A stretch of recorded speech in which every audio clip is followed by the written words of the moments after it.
Price to Jesus. Hallelujah. ഒരു വിശ്വാസിയെ സംബന്ധിച്ചിടത്തോളം അവരുടെ ജീവിതത്തിലുള്ള അല്ലെങ്കിൽ ആ വ്യക്തിയുടെ കുടുംബം അല്ലെങ്കിൽ ആ വ്യക്തിയെ സംബന്ധിച്ചിടത്തോളം അവരുടെ ജീവിതത്തിലുള്ള സകല വേദനകളും അല്ലെങ്കിൽ പ്രയാസങ്ങൾ, ദുരിതങ്ങൾ ഇത് ദൈവം കാണാതിരിക്കുമോ? അവൻ ആ വ്യക്തി അനുഭവിക്കാത്തത് അനുഭവിച്ചു കൊണ്ടിരിക്കുന്നത് ദൈവം അനുഭവിക്കാതെ ഇരുന്നിട്ടുണ്ടോ? എൻ്റെ ഒരു ചോദ്യമാണ്. ഇന്ന് ചിലർ പറയുന്നത് കേൾക്കുന്നുണ്ട്, എത്ര നാളത്തേക്കാണോ ഈ ദുരിതം? പ്രാർത്ഥിച്ച് മടുത്തു, ഇനി എന്തിനാണ് പ്രാർത്ഥിക്കുന്നത്? ചർച്ചകളിൽ പോയിട്ട് കാലങ്ങളായി, ഇനി പോകണമെന്ന് തോന്നുന്നില്ല. ഒരുപാട് നിരാശ ജീവിതത്തിൽ വന്നു കയറി. നാളെ എന്താകുമെന്ന് അറിയത്തില്ല.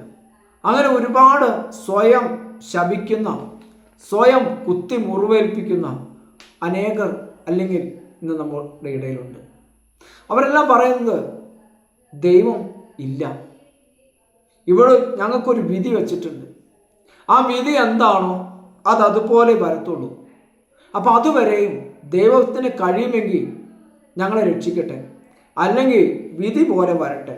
അങ്ങനെ സ്വയം പറഞ്ഞ് ആശ്വസിപ്പിക്കുന്നവരും നമ്മുടെ ഇടയിലുണ്ട്. ഇങ്ങനെയുള്ളവർ കുറേ പേര് എല്ലാം വേദനിച്ച് കുറേ കഴിയുമ്പോൾ ഇവർ സ്വയം തീരുമാനമെടുക്കും, പ്രാർത്ഥിക്കേണ്ട ആവശ്യമില്ല. എത്ര പ്രാർത്ഥിച്ചാലും ദൈവം കേൾക്കുന്നില്ല. നമുക്ക് പല സ്ഥലങ്ങളിൽ അത്ഭുതങ്ങളും അടയാളങ്ങളൊക്കെ നടത്തി തരുന്ന പല ദേവാലയങ്ങളുമുണ്ട്. അപ്പം അങ്ങോട്ട് പോയാൽ അവിടെ പെട്ടെന്ന് കാര്യസാധ്യത നടക്കും. അവിടെ പെട്ടെന്ന് ഓരോ വഴിപാടുകളും നടത്തി കഴിഞ്ഞാൽ, നേർച്ച കാഴ്ചകളൊക്കെ കൊടുത്താൽ പെട്ടെന്ന് തന്നെ നമ്മുടെ എല്ലാ കാര്യങ്ങൾക്കും സമാപ്തി വരും. എന്തിനാണ് ഇങ്ങനെ കരയുന്നത്? അല്ലെങ്കിൽ പോയവർ വന്ന് പറയും, യേശു ക്രിസ്തുവിനെ പ്രഘോഷിക്കുന്നതിന് പകരം പോയ ആലയത്തിൽ കാര്യസാധ്യതയ്ക്ക് പോയവർ വന്ന് പറയും, നിങ്ങൾ എന്തിനാണ് ഇങ്ങനെ വേദനിക്കുന്നത്? നിങ്ങൾ എന്തിനാണ് ഇങ്ങനെ ദുരിതം അനുഭവിക്കുന്നത്?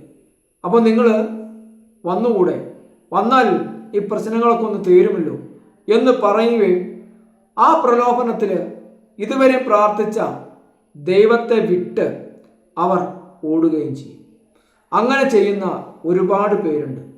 എന്നാൽ ഇവിടെയെല്ലാം ഒടുക്കം പോയതുപോലെ തിരിച്ച് കുറച്ച് നാളത്തെ ഒരു ചെറിയ സമാധാനമൊക്കെ കിട്ടി, പിന്നീട് വീണ്ടും പഴയ വേദനയിലേക്കും പഴയ ദുഃഖത്തിലേക്കും പഴയ ദുരിതത്തിലേക്കും പോയവരെ ഞാൻ കണ്ടിട്ടുണ്ട്.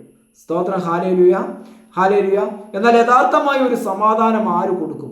അത്യുന്നതനായ ദൈവമല്ലാതെ ഭൂമിയിൽ തരുന്ന ഒരു സമാധാനവും അല്ലെങ്കിൽ ഒരു സ്വസ്ഥതയും അത് സ്വസ്ഥതയല്ല, അതൊരു സമാധാനമല്ല.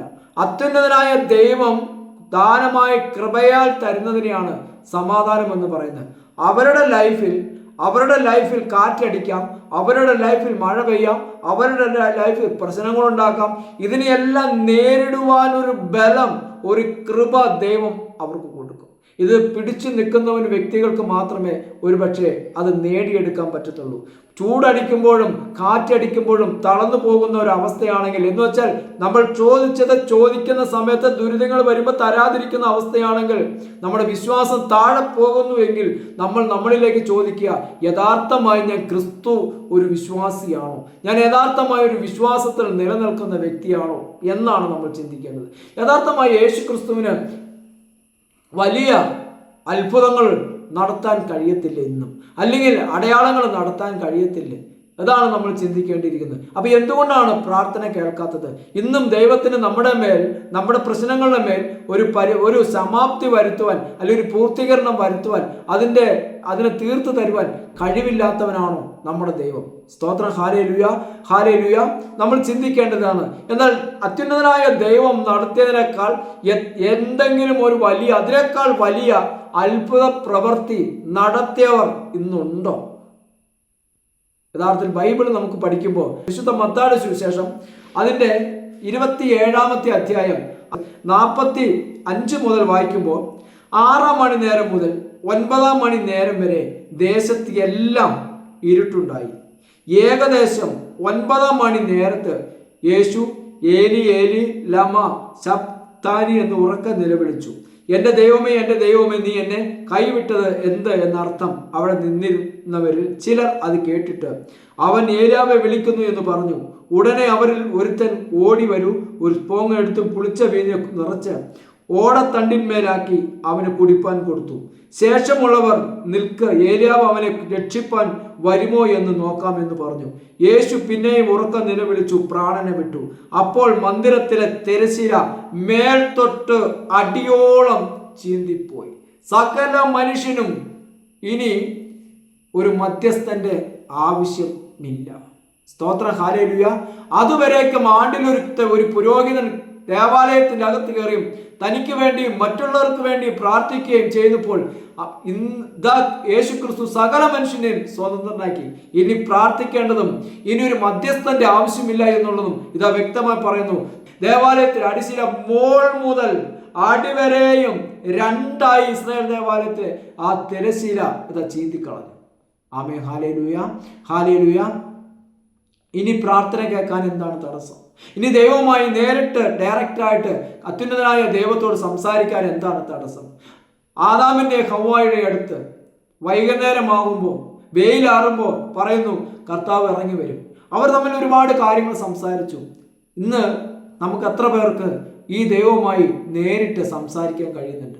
നമുക്കൊരു പ്രശ്നങ്ങൾ വന്നു കഴിയുമ്പോൾ പല മധ്യസ്ഥന്മാരെയും വിളിക്കും, ഞങ്ങൾക്ക് വേണ്ടി അപേക്ഷിക്കണമേ, ഞങ്ങൾക്ക് വേണ്ടി പ്രാർത്ഥിക്കണമേ. ഇവിടെ കർത്താവ് പറയുന്നു മന്ദിരത്തിലെ തിരശ്ശീല മേൽത്തൊട്ട് പകുതി കീറിയെന്നല്ല പറയുന്നത്, മേൽത്തൊട്ട് അടിയോളം ചീന്തിപ്പോയി.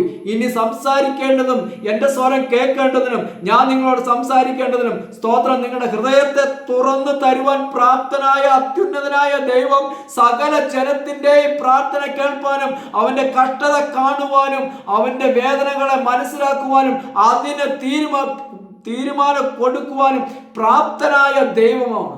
സ്തോത്രം, ഹല്ലേലൂയ. ഇത് ജനം മറന്നു പോകുന്നു. ഇത് ജനം മറന്നിട്ടാണ് ഇന്ന് ജനം ഓടുന്നത്.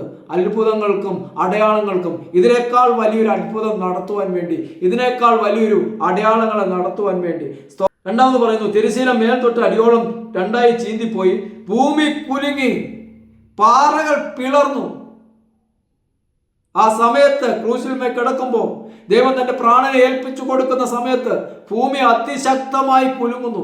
പാറകളെല്ലാം പൊട്ടി ആർത്തു പിളർന്നു പോകുന്നു. വിശുദ്ധന്മാരുടെ കല്ലറകളെല്ലാം തുറക്കുന്നു. വിശുദ്ധന്മാരെല്ലാം ഉയർത്തെഴുന്നേൽക്കുന്നു. സ്തോത്രം, ഹല്ലേലൂയ, ഹല്ലേലൂയ. ഇത്രയും വലിയ ഒരു അത്ഭുതം നടന്നിട്ടുണ്ടോ നിന്റെ ജീവിതത്തിൽ? ഇന്ന് അടച്ചു വെച്ചിരിക്കുന്ന, ഇത്രയും നാൾ അടച്ചു വെച്ചിരിക്കുന്ന പ്രതികൂലങ്ങളെ ദൈവം തുറക്കാൻ മതിയായവനല്ലേ? കല്ല് പോലെ ഇരിക്കുന്ന നിന്റെ ജീവിതത്തിലെ സകല വേദനകളെയും പ്രിയ സഹോദരങ്ങളെ എടുത്തു മാറ്റാൻ മതിയായവനല്ലേ? ആരാലും അടയ്ക്കപ്പെട്ട് ഇനി ഒരു നിമിഷം പോലും തുറക്കില്ല എന്ന് വെച്ചിരിക്കുന്ന ഒരു കല്ലറ പോലെ അടക്കി വെച്ചിരിക്കുന്നുവെങ്കിൽ പ്രിയ ദൈവവൈരിലെ നിന്നെ തുറക്കുവാൻ മതിയാവനാ. ഈ തുറന്ന് സ്തോത്രം, ഹല്ലേലൂയ, ദൈവവുമായി സംസാരിപ്പാൻ ദൈവം നിന്നെ ഒരുക്കുന്ന ഒരു ദിവസം വചനത്തിൽ വിശ്വസിക്കുമെങ്കിൽ, അത്യുന്നതനായ ദൈവം അതിൽ വിശ്വസിക്കുന്നുവെങ്കിൽ. അതുകൊണ്ട് അപ്പോസ്തലന്മാരുടെ പറഞ്ഞു, ആകാശത്തിന്റെ കീഴിൽ മനുഷ്യന്റെ ഇടയിൽ സ്തോത്രം രക്ഷിക്കപ്പെടാൻ ഒരേ ഒരു നാമമുള്ളൂ, അത് യേശുവിന്റെ നാമമാണ്. ഈ നാമത്തെ പ്രതിയല്ലാതെ ഒരുവനും രക്ഷയില്ല, ഒരുവനും വിടുതലില്ല. വഴിയും സത്യവും ജീവനും ഞാൻ മാത്രമാണ്, എന്നിൽ കൂടി അല്ലാതെ ആരും പിതാവിന്റെ സന്നിധിയിൽ ചേരുന്നില്ല. അപ്പൊ യേശു ക്രിസ്തുവാണ് ഏക വഴി, ഏക സത്യം യേശുവാണ്. അപ്പോൾ പിതാവിന്റെ സന്നിധിയിൽ ചെല്ലുവാൻ ഈ ദൈവമല്ലാതെ മറ്റൊന്നുമില്ല. അപ്പൊ പിന്നെ ജനം എന്തുകൊണ്ടാണ് ഇന്ന് ഓരോ ദൈവമക്കളും അല്ലെങ്കിൽ ഓരോ വ്യക്തികളും അനുഗ്രഹത്തിന് വേണ്ടി ഓടുന്നത്? സകലത്തിന്റെയും പൂർത്തീകരണവും ആരംഭവും ഏക ദൈവമായ യഹോശുവയല്ലേ? സകലത്തിന്റെയും ഉടയവൻ യഹോശുവയല്ലേ? ഇനി നമുക്ക് വേറൊരു മധ്യസ്ഥൻ അല്ലെങ്കിൽ എൻ്റെ പ്രശ്നങ്ങൾക്ക് ഇനിയും അടച്ചു വെച്ചിരിക്കുന്ന ഒരു അവസ്ഥയാണോ? അങ്ങനെയൊന്നുണ്ടോ? ഇല്ല. സകലത്തിന്റെയും പൂർത്തീകരണം കാൽവരി ക്രൂശിൽ യാഗമായി തീർന്നു. ഇനി ദൈവവുമായി നേരിട്ട് സംസാരിക്കാം. ആദാമിന്റെ ഹവ്വയുടെ അടുത്ത് വന്നിരുന്ന് നേരിട്ട് സംസാരിച്ചതുപോലെ ഹൃദയത്തിൽ തുറന്നു കൊടുത്താൽ ദൈവം ഇന്നും സംസാരിക്കുന്നവനാണ് യഹോശുവ. തുറന്നു കൊടുക്കാത്തതാണ് കാരണം. നിങ്ങളൊന്ന് തുറന്നു കൊടുത്താൽ, ഒന്ന് സമർപ്പിക്കപ്പെട്ടാൽ, ഇന്നും നിങ്ങളിലൂടെ ഈ ലോകത്ത് നടക്കുന്നതിനേക്കാൾ, മറ്റുള്ള സ്ഥലങ്ങളിൽ നടക്കുന്നതിനേക്കാൾ വലിയ അത്ഭുതങ്ങളും അടയാളങ്ങളും ഇന്നും നടത്താൻ പ്രാപ്തിയുള്ളവനാണ് യഹോശുവ. നമ്മൾ ചിന്തിക്കുക, നമ്മുടെ ജീവിതത്തിൽ നമ്മുടെ കുറവ് എന്താണ്? എൻ്റെ ലൈഫിൽ എൻ്റെ പ്രാർത്ഥന കേൾക്കാത്തത്, ഇത്രയും നാൾ ഞാൻ സ്വയം എന്നെ തന്നെ ശപിക്കാൻ എന്തുകൊണ്ടാണ് എന്നിൽ ഇതുവരെയും കേൾക്കാത്ത ഈ പ്രാർത്ഥനകൾ അല്ലെങ്കിൽ കേൾക്കാത്തതിൻ്റെ കാരണം എവിടെയാണ്? ഇതാണ് നമ്മൾ ശ്രദ്ധിക്കേണ്ടത്. സ്തോത്രം, ഹല്ലേലൂയ. അപ്പോൾ അത്ഭുതങ്ങളും അടയാളങ്ങൾക്കും വേണ്ടി ഓടുന്ന ജനമേ, ഞാൻ ചോദിക്കട്ടെ, ഇത്രയും വലിയ അത്ഭുതങ്ങളും ഇത്രയും വലിയ അടയാളങ്ങളും പാറകൾ പിളർക്കുകയും അന്ന് ഇരുന്ന വിശുദ്ധന്മാരുടെ പല കല്ലറകളും തുറന്ന് അവർ ഉയർത്തെഴുന്നേൽക്കുകയും ചെയ്യുമെങ്കിൽ ഇന്നും അതേ അത്ഭുതങ്ങളും അതേ അടയാളങ്ങളും നടത്തുവാൻ പ്രാപ്തനല്ലേ ഏകരക്ഷകനായ യഹോശുവ? ഇത് വിട്ടിട്ട് ഇന്ന് ലോകത്തിൽ പറയുന്ന, ലോകത്തിൽ കാണുന്ന, ലോകത്തിൽ കേൾക്കുന്ന അടയാളങ്ങൾക്കും അത്ഭുതങ്ങൾക്കും വേണ്ടി ഓടുമ്പോൾ അത് താൽക്കാലികമാണോ അതോ നിത്യതയാണോ എന്ന് നാം ചിന്തിക്കേണ്ടിയിരിക്കുന്നു. സ്തോത്രം, ഹല്ലേലൂയ. അതിനാൽ പ്രിയ ദൈവമക്കളെ, വചനത്തിലേക്ക് വരിക. വചനത്തിലൂടെ അല്ലാതെ, ഏകരക്ഷയിൽ കർത്താവായ യേശുക്രിസ്തുവിന്റെ നാമത്താലല്ലാതെ ഒരുവനും വിടുതലില്ല, ഒരുവനും രക്ഷയുമില്ല.